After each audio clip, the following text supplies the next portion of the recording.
छत्तीसगढ़ के बस्तर के घने जंगलों में जहां भारत के सबसे खतरनाक नक्सली रहते हैं, उस जगह का नाम है अबुझमाड़। 5 जनवरी 2025 दोपहर का समय बीजापुर के मड्डेड़ पुलिस स्टेशन में एक सीनियर डीआरजी अफसर का फोन बजा। सर, बंदे पारा कोरंग जेड़ जंगल में 4 से 5 नक्सली छिपे हैं। जोश में आए अफसर ने बिना देरी किए तुरंत एसटीएफ और पुलिस टीम को ब्रीफ किया। टारगेट यहाँ से सिर्फ 10 किलोमीटर दूर है और जल्दी 15 गाड़ियों का काफिला घने जंगलों के बीच मुश्किल और तंग रास्तों पर निकल पड़ा।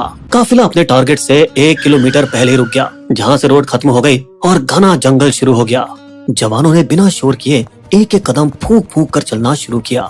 फिर बिना कोई आवाज किए सावधानी से 800 मीटर तक जंगल में आगे बढ़े। हर कोई सतर्क था और उनकी बंदूकें हमला करने को तैयार। जैसे ही चीफ कमांडर ने माओवादी ठिकाने को देखा, उन्होंने अपना हाथ उठाकर सबको रुकने को कहा और अपनी टीम को एरिया घेरने का इशारा किया। जैसे ही जवानों ने अपनी अपनी पोजीशन ले ली, फिर कमांडर ने जवानों को निर्देश दिया, जब तक मैं आदेश न दूं, कोई फायर नहीं करेगा। धीरे धीरे जवानों ने अपना घेरा कसना शुरू किया और निशाने की ओर बढ़ने लगे। लेकिन नक्सली भी कम नहीं थे। उन्होंने या तो उनकी मौजूदगी को भांप लिया होगा या उन्हें आते देख लिया होगा और उन्होंने पहली फायरिंग शुरू कर दी और सुरक्षा बलों को अचानक इस हमले से चौंका दिया। बहादुर जवानों, दिखा दो इन हरामियों को अपना जलवा। फायर! इसके साथ ही एक भयंकर लड़ाई शुरू हो गई जो घंटों तक चली। हमारे जवानों को पहली सफलता मिली और 2 नक्सलियों को ढेर किया गया, जिनका उन्हें अनुमान तब लगा जब नक्सलियों की बंदूकें शांत और गोलीबारी बंद हो गई। लेकिन टिप ऑफ में कम से कम 4 लोग छुपे बताए थे, इसलिए पूरी आशंका थी कि अंदर और भी थे। या तो वे रात होने का इंतजार कर रहे थे या घायलों की देखभाल। शाम 4 बजते ही जंगल में घना अंधेरा हो गया था, इसलिए फ्लड लाइट्स लगाई गई, जिनकी रोशनी सीधे नक्सलियों के ठिकाने पर जा रही थी ताकि कोई रात में भाग न सके। पूरी रात जवान अपनी चौकन्नी आंखों से ठिकाने पर नजर गड़ाए हुए थे। अगले दिन सूरज उगाई था कि माओवादियों की झोपड़ी से आग निकलने लगी और गोलीबारी फिर शुरू हो गई, जो कि इस बार 8 घंटे तक चली, जो दोपहर 1 बजे जाकर खत्म हुई। तब तक 3 और नक्सली मारे जा चुके थे, जिनमें 2 महिलाएं भी थी। लेकिन यहाँ दुख की बात ये रही कि DRG head constable Sannu Kumar duty के दौरान शहीद हो गए।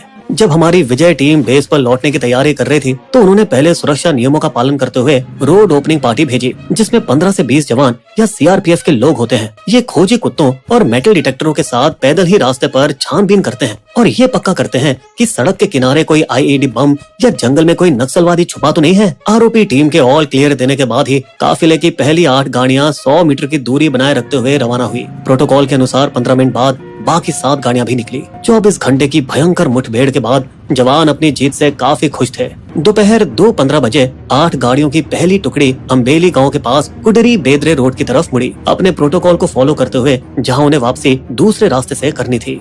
सुरक्षा बलों की गाड़ियां जो अनुभवी जवान चला रहे थे, उन्होंने ऊबड़ खाबड़ सड़क पर भी अपनी स्पीड को स्लो नहीं किया। लेकिन काफिले की 7वीं गाड़ी, एक प्राइवेट स्कॉर्पियो एक्सयूवी जिसे एक आम नागरिक चला रहा था, उसने गड्ढे से बचने के लिए स्पीड को धीमा कर लिया। अब आगे नक्सलियों द्वारा क्या षड्यंत्र रचा गया जिसने काफिले को हिला कर रख दिया और इससे क्या सबक मिला और बदला कैसे लिया गया, ये सब कुछ 6 हफ्ते पहले नवंबर 2024 की रात अम्बेली गांव के पास कुडरी बेदरे सड़क के किनारे ऐसा लग रहा था कि कुछ मजदूर पाइप छिपा रहे थे। पूरी रात काम करके उन्होंने एक सुरंग बनाई। सड़क के दोनों तरफ लगे 2 पेड़ों के बीच जैसे कोई निशानी हो। इस सुरंग की शुरुआत सड़क से 50 से 150 मीटर दूर जंगल में थी, बिल्कुल जैसे कोई लोमड़ी का बिल हो। फिर उन मजदूरों ने 40 से 70 किलो विस्फोट को एक प्लास्टिक पाइप में रखा और उसे सुरंग के अंदर दबा कर डाल दिया ताकि बम सीधा सड़क के नीचे पहुंच जाए। बम से जुड़े तार को बड़ी सावधानी से सड़क से 250 मीटर दूर जंगल तक खींचा गया। फिर अपने निशान छिपाने के लिए उन्होंने गड्ढे को मिट्टी से ढक दिया, सूखी पत्तियां और टहनियां डाल दी और सुबह होने से पहले गायब हो गए।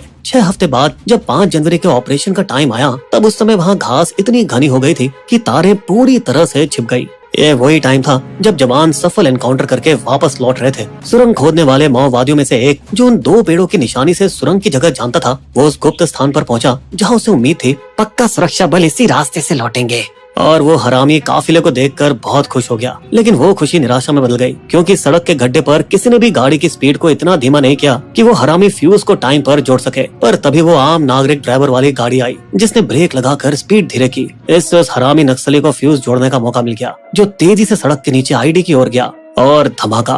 विस्फोट एकदम सटीक टाइम पर हुआ, क्योंकि स्कॉर्पियो ठीक उसके ऊपर थी और कार हवा में आसमान तक उछल गई। वो विस्फोट इतना भयंकर था कि जमीन से 8-10 फीट गहरा और 20 फीट चौड़ा गड्ढा बन गया। उस गाड़ी में 8 डीआरजी जवान, वह नागरिक ड्राइवर और एक गांव वाला सभी मारे गए। इतना चौंकाने वाला घातक हमला था ये कि एक जवान की वर्दी का टुकड़ा जमीन से 50 फीट ऊपर एक पेड़ की शाखा से लटक गया। इस दर्दनाक घटना से उच्च स्तरीय बैठकों में सवाल उठे। आखिर चूक हुई कहाँ? हम इसे क्यों नहीं पकड़ पाए? ये पहेली काफी गहरी थी, क्योंकि तीनों सुरक्षा नियमों का पालन किया गया था। आरोपी भेजे गए थे सड़क की जांच के लिए, लौटते वक्त काफिले को अलग किया गया और अलग रास्ते को भी तो अपनाया गया।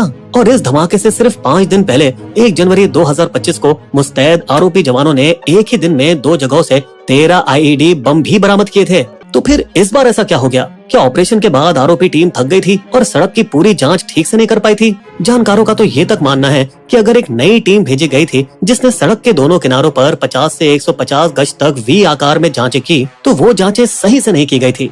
सुरक्षा बल के बाहर की आम नागरिक की SUV का इस्तेमाल क्यों किया गया और ये काफिले का हिस्सा क्यों थी जो नक्सलियों के ठिकाने तक गई? तब उन्होंने रास्ते की जांच के लिए खोजी कुत्तों का इस्तेमाल नहीं किया। दोस्तों, हम बता दें कि इस तरह की जानकारियां कभी भी पब्लिक नहीं की जाती और यहाँ हम केवल अनुमान लगा रहे हैं। वैसे अगर यहाँ MPV मल्टीपर्पज व्हीकल भी इस्तेमाल किया जाता जो 5 से 7 किलो विस्फोट झेल सकता है, तो भी कोई फायदा नहीं होता, क्योंकि यहाँ 40 से 70 किलो के बम लगाए गए थे। हाँ, पर अगर हल्की SUV थोड़ी तेजी से उस गड्ढे के ऊपर से निकलती तो शायद नुकसान कम होता। ये कुछ हद तक हमारे इंटेलिजेंस की विफलता भी दिखाता है कि वे साजिश के बारे में कोई संकेत नहीं पकड़ पाई। ये हमारे गृह मंत्री अमित शाह के 2026 तक नक्सलवाद खत्म करने के मिशन में एक छोटी लेकिन गंभीर गलती है। वैसे हम बता दें कि 2024 में हमारे जवानों ने 217 नक्सलियों का खात्मा किया, जो कि छत्तीसगढ़ के इतिहास में एक साल में सबसे बड़ा आंकड़ा है। यहाँ तक कि 20 जनवरी 2025 को खतरनाक माओवादी जयरामा रेड्डी उर्फ चलपति, जिस पर 1 करोड़ का इनाम था, उसे भी ढेर कर दिया गया। यही नहीं, 11 फरवरी को हमारे जवानों ने